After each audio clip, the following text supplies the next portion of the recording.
Breaking news from the heart of London. King Charles has just led the entire nation in a deeply moving tribute to Britain's fallen heroes at one of the most significant ceremonies of the year. This wasn't just another royal appearance.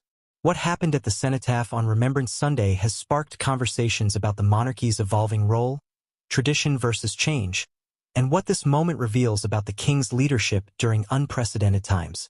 If you're passionate about royal news and want to stay updated on every major moment affecting the monarchy, subscribe to UK Royal Connections now and hit that notification bell so you never miss breaking developments. On Remembrance Sunday, King Charles stood solemnly at the Cenotaph in Whitehall, dressed in his full field martial ceremonial frock coat, as he commanded the nation's attention in a moment of profound reflection. The king was the first to step forward and lay his wreath, a deeply symbolic gesture that marks the beginning of this sacred annual ritual.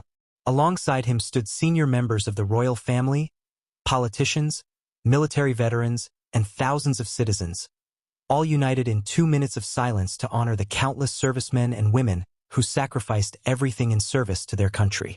The moment was captured in stunned silence, broken only by the echo of the last post. But here's what made this particular ceremony especially significant. The king's wreath is a carefully chosen tribute to his grandfather, King George VI, featuring exactly 41 open-style poppy petals tied with ribbons in scarlet, purple, and gold, the colors of his racing silks. This deliberate choice wasn't accidental. It signals continuity, respect for royal lineage, and the king's commitment to honoring the traditions that have held this nation together through its darkest hours. Following the king's tribute, Major Ali Pluckett stepped forward on behalf of Queen Camilla, laying a wreath inspired by the design created for the beloved Queen Elizabeth, the Queen Mother. Meanwhile, the Prince of Wales, who had only just returned from Brazil celebrating the 5th anniversary of his Earthshot Prize initiative, continued the ceremony by laying his distinctive wreath topped with the iconic white plumes of the Prince of Wales' feathers. The Duke of Edinburgh also paid his respects with a wreath of his own. What's particularly striking this year is that the Princess Royal was absent from the service, as she's currently on an intensive military-focused tour of Australia, where she'll lay a wreath at the Anzac Memorial in Sydney, extending Britain's remembrance across the Commonwealth. From the balcony of the Foreign, Commonwealth and Development Office, the Queen, the Princess of Wales, and the Duchess of Edinburgh watched the proceedings with visible emotion, representing the female members of the royal family in a tradition that dates back decades. The Cenotaph itself, designed by British architect Edwin Lutyens with its name meaning empty tomb, has stood as the national focal point of remembrance since King George V unveiled it in 1920. Every reigning monarch since has continued this solemn tradition, making it one of the most sacred duties of the crown.